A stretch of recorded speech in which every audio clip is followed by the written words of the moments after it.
ఎందుకు పోలీసు ఇప్పుడు దాకా ఇంత నిర్లక్ష్యం వ్యవహరించారు? అవును. నాకు ఆ రోజే మీరు మాకు హింట్ ఇచ్చారు కదా ఇది యాక్సిడెంట్ అండి అని. మాకు హింట్ ఇచ్చారంటే మీ దగ్గర అన్ని ఆధారాలు పెట్టుకున్నాకే కదా ఇస్తారు. నాకొక్కడికే కాదు, లోకేష్ గారికి కూడా ఇచ్చారు కదా మీరు. ఆయన కూడా మీ మాట నమ్మి పోలీసుల ప్రాథమిక దర్యాప్తు ప్రకారం ఇది రోడ్డు ప్రమాదంగా వాళ్ళు అనుకుంటున్నారు. లోతైన దర్యాప్తు కూడా చేస్తున్నామని మీ మాట నమ్మే కదా ఇచ్చారు. కానీ హ్మ్. మీరు ఈ 2 రోజుల పాటు అది మీరన్న మాటని సమర్థిస్తూ ఉన్న ఆధారాలు ఎందుకు బయట పెట్టలేదు అని నిన్న గట్టిగా పోలీసుల మీద రివర్స్ అయిపోయానండి నేను. ఓకే. గట్టిగా రివర్స్ అయిపోయాను. ప్రజలందరిలో నుంచి వస్తున్న అనుమానాలు ఏవైతే ఉన్నాయో, అంటే కొవ్వూరు టోల్‌గేట్ ముందే దాడి జరిగిందని కొందరు అనుమానించారు. అవును. ఇక్కడ ఈ బండి ఏదైతే పక్కకెళ్ళిపోయిందో ఆ తర్వాత ఎవరన్నా దిగి కర్రలతో కొట్టి చంపుంటారని కొంతమంది వ్యక్తం చేశారు. హ్మ్. అలాగే ఇంకా చాలా డౌట్లు వ్యక్తం చేశారండి. ఒక 5 డౌట్‌లని ప్రజల నుంచి వచ్చిన డౌట్‌లనే అయి నా డౌట్‌లుగా నిన్న పట్టుకెళ్ళి ఆ సిట్ ఆఫీసర్ ఎవరైతే స్పెషల్ ఇన్వెస్టిగేషన్ ఆఫీసర్ దేవకుమార్ గారు ఉన్నారో వారి దృష్టిలో పెట్టాను. హ్మ్. అక్కడ ఉన్న సిఐ వీరన్న గౌడ వేరే గౌడ ఉన్నాడు. అతని నిర్లక్ష్యం కూడా బయట పెట్టాను. హ్మ్. కంప్లీట్ అతను నిర్లక్ష్యం చేశాడు. అతను హ్మ్. నిర్లక్ష్యం చేయడం వల్ల ఇక్కడ దాకా వచ్చింది. అతన్ని సస్పెండ్ చేయాలని కూడా నేను డిమాండ్ చేశాను. దాంతో పాటు నాకే కాదు లోకేష్ గారికి కూడా ఇది మీరేది పూర్తి దర్యాప్తు చేయకుండానే యాక్సిడెంట్ అని చెప్పారా? అలా చెప్తే ఆళ్ళని కూడా సస్పెండ్ చేయాలి.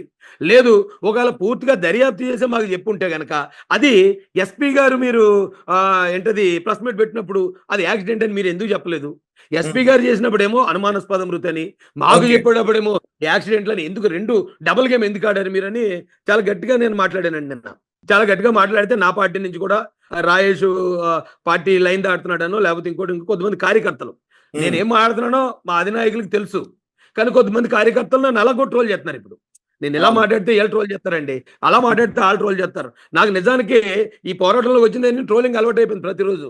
ఏ రోజన్నా హ్మ్. నా మీద ట్రోలింగ్ జరగకపోతే నాకు నిద్ర పట్టట్లేదు. అలవాటయిపోయి. సార్ ఫైనల్‌గా ఒక విషయం చెప్పండి రాజేష్ గారు. అంటే రైట్ ఇప్పుడు రిపోర్ట్‌లో అది యాక్సిడెంటా లేకపోతే మర్డరా అనే చాలా విషయాలు తెలితే. అండ్ ఇంకొకటేంటంటే షూ మార్క్ ఉంది. అక్కడ చెక్క ముక్కలకి రక్తం ఉన్నాయి. ఇలా చాలా విషయాలు కూడా మాట్లాడారు. సో, మీ స్నేహితులు అంటున్నారు. ఇవన్నీ చూస్తుంటే మీకేమనిపిస్తుంది సార్ ఫైనల్‌గా? మీ పర్సనల్ ఒపీనియన్ ఏంటి? నా పర్సనల్ ఒపీనియన్ ఆ రోజు చెప్పే నేను చాలా తప్పు చేశానని చాలా బాధపడ్డానండి. అంటే మీరు కంట్రోల్ చేయడానికి మాత్రమే ఆ రకంగా పోలీసుల దగ్గర నుంచి వాళ్ళు ఏదైతే చెప్పారో దాన్ని చెప్పే ప్రయత్నం చేశారు. అంతేనా? లేదు, అందులో పోలీసులు చెప్పింది యాక్చువల్లీ నేనెప్పుడు నమ్మలేదండి. హ్మ్. నేను గూడా కొంచెం అక్కడ అంటే కొంచెం గ్రౌండ్ వర్క్ కొంచెం అనాలిసిస్ చేశాను. హ్మ్. అది పోలీసులు చెప్పింది కొంచెం దగ్గరగా ఉండటం వల్ల, ఇంకా ఒకవేళ కాన్స్పిరసీ ఏమైనా ఉంటే రెడ్ కార్ అనేదే ఒకటి అసలైంది. దానిలోనే మిగతాది ఉంది తప్ప, ఇక ఈ అనుమానాలు దేంట్లో కూడా కరెక్ట్ అది అంటే వాస్తవాలు దూరంగా ఉన్నాయి వాస్తవాలకని అనిపించింది నాకు ఆ రోజు.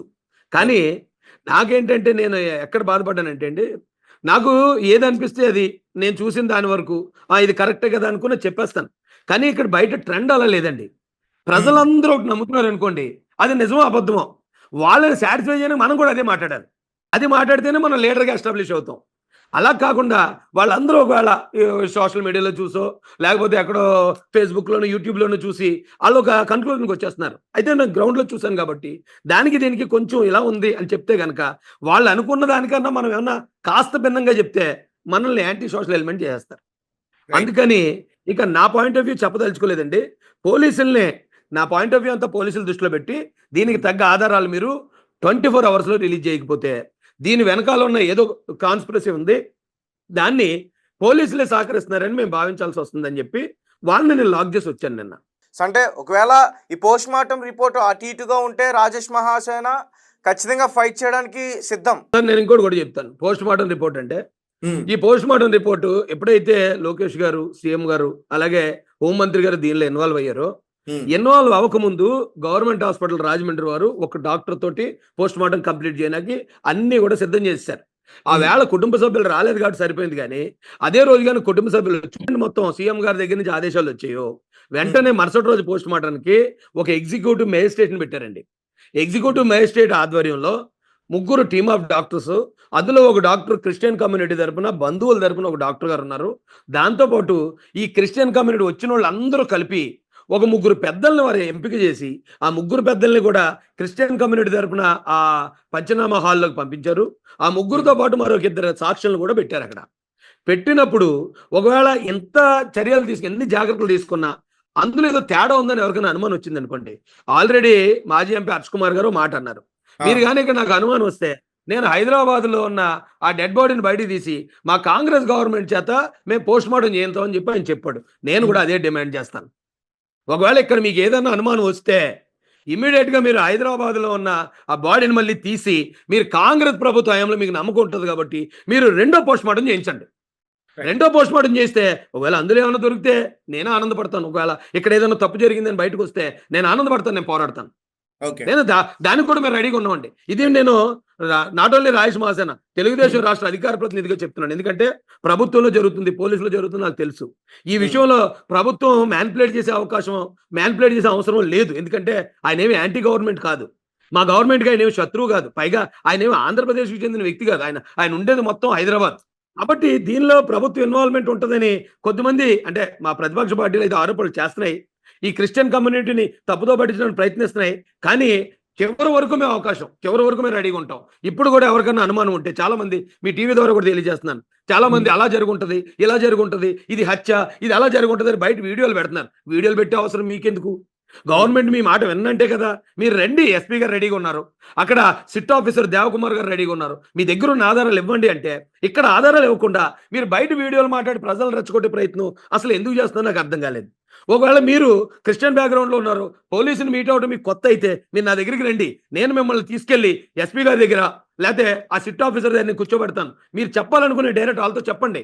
మేము డైరెక్ట్గా మీకు ఇంత ఆప్షన్ ఇచ్చినప్పుడు ఈ గవర్నమెంట్ మీరు ఎందుకు దీని మీద అనుమానాలు పడుతూ కొత్త అనుమానాలు రేకిస్తూ అది కూడా ఎక్కడో వీడియోలు మాట్లాడుకుంటూనో యూట్యూబ్లో పెట్టుకుంటూ ఎందుకు కాలయాపన చేస్తున్నారు? మీ దగ్గర ఆధారాలు ఉంటే రెండయ్యా బాబు, అక్కడ ఆయన రెడీగా ఉన్నాడు, మీరు ఆధారం కనుక ఇచ్చేది బాగుంటే ఆ యాంగిల్ ఇన్వెస్టిగేషన్ చేయడానికి డిపార్ట్మెంట్ మొత్తం రెడీగా ఉందంటే మీరు ఎందుకు రావట్లేదు? ఇది నేను వాళ్ళందరినీ సూటిగా అడుగుతున్నానండి. Right sir. అలాగే అంటే ఈ ప్రవీణ్ ఈ కేసు విషయంలో వాళ్ళ ఫ్యామిలీ వారు కొంచెం వెనక్కి తగ్గారు. అలాగే ఆమె ఆ రోజు క్షమించి వదిలేస్తాను అనే రకంగా మాట్లాడింది ఆమె కూడా. అంటే అర్థమవుతుంది వాళ్ళు భయపడ్డారు, ఎందుకంటే వాళ్ళకు కూడా థ్రెటనింగ్ ఉందేమో అని చెప్పేసి. ఒకవేళ వాళ్ళు వెనక్కి తగ్గితే మరి దాన్ని ముందుకు తీసుకెళ్లే ప్రయత్నం మీరు చేస్తారా, వాళ్ళ వైపు అండగా ఉండేటట్టు? ఇది ఇప్పుడు ఫ్యామిలీ విషయం కాదండి, ఫ్యామిలీ చేతులు చాటి చాలా కాలమైంది. ఒకవేళ ఫ్యామిలీ డ్రాప్ అయినా కూడా ఈ ఇన్వెస్టిగేషన్ గవర్నమెంట్ ఆపదు. ఎందుకంటే ఫ్యామిలీ డ్రాప్ అయింది అంటే ఇప్పుడు మీరు అన్నట్టే ఎవరైనా బెదిరించారేమో, లేకపోతే గవర్నమెంట్ నుంచి థ్రెటన్ ఇచ్చిండారేమో, లేకపోతే ఇంకొకరు ఎవరైనా ఏం చేశారేమో అని అనుమానాలు బలపడతాయి. కాబట్టి వాళ్ళు ఒకవేళ డ్రాప్ అయినా సరే దీనికి సంబంధించిన పూర్తి సమాచారం బయటకు వచ్చేదాకా గవర్నమెంట్ దీని మీద పనిచేస్తుంది, వదలం మేము. కాబట్టి రెండోది, మీకు ఈ గవర్నమెంట్ మీద అనుమానం ఉంటే హర్ష్ కుమార్ గారు చెప్పినట్టు మీకు ఆప్షన్ కూడా ఉంది.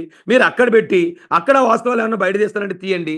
దానికి కూడా మా తరపున ఏ సహకారం కావాలి, ఈ ప్రభుత్వం తరపున పోలీసు తరపున ఏ సహకారం కావాలో మీరు చెప్తే మేము లోకేష్ గారితో చెప్పి ఆ సహకారం కూడా మీకు అందిస్తాం. అది మీకు క్లియర్గా చెప్తున్నాం అండి. ఒకవేళ ఎవరన్నా, నేను అనుకోవడం ఏంటంటే క్రిస్టియన్ బ్యాక్గ్రౌండ్లో ఉన్నప్పుడు ఎక్కడో గ్రాహం ట్రైన్ గారిని ఒక ఆయన్ని అలాగే జీప్లో పెట్టి తగలబెట్టారు ఒరిస్సాలో. వాళ్ళ భార్య వచ్చి ఆ చంపిన వాళ్ళని నేను క్షమిస్తాను అంది. కాబట్టి ఒకవేళ ఈవిడ ఎవరైతే మేడం ఉన్నారో ప్రవీణ్ పగడాల గారి భార్య గారు, ఒకవేళ దీనికి ఎవరైనా కారణం అయితే మేము క్షమిస్తామని అంటాం, ఆవిడ గొప్ప మనసు. కానీ ఆవిడ క్షమించినంత మాత్రాన ఇక్కడ క్రిస్టియన్ సమాజం దాన్ని యాక్సెప్ట్ చేసే పరిస్థితి లేదు. అది గవర్నమెంట్కి ఇబ్బందికరంగా మారే పరిస్థితి ఉంది. కాబట్టి ఈ గవర్నమెంట్ కూడా దాన్ని ఒప్పుకునే పరిస్థితి లేదు. దీని పూర్తి పూర్వపరాలన్నీ బయట పెట్టేదాకా మేమైతే దీన్ని వదిలే ప్రసక్తి లేదండి.